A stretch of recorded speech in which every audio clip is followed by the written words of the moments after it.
تازہ ترین ویڈیوز کے لیے چینل کو سبسکرائب کر کے بیل آئیکن اور آل نوٹیفیکیشن پر کلک کریں تاکہ آپ کو ملے ہر اپڈیٹ سب سے پہلے۔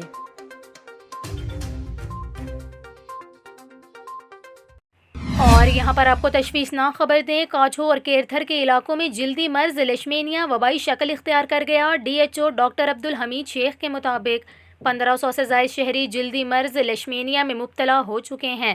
ڈاکٹر عبدالحمید شیخ کا یہ کہنا ہے کہ لیشمینیا ایک مخصوص مکھی سینڈ فلائی کے کاٹنے سے پھیل رہا ہے، جبکہ سینڈ فلائی مکھی پاک افغان سرحدی علاقوں سے دیگر علاقوں میں پھیل رہی ہے۔ دوسری جانب محکمہ صحت سندھ کے مطابق مکھی کے کاٹنے سے خارش اور زخم ہو جانے سے مریض کو شدید تکلیف ہوتی ہے۔ اس کے علاوہ D H O doctor Abdul Hamid Sheikh کا مزید کہنا ہے کہ متاثرہ علاقوں میں محکمہ صحت کی ٹیمیں طبی امداد میں مصروف ہیں، جبکہ متاثرہ علاقوں میں اسپرے اور مرض کے خاتمے کے لیے کوششیں کی جا رہی ہیں۔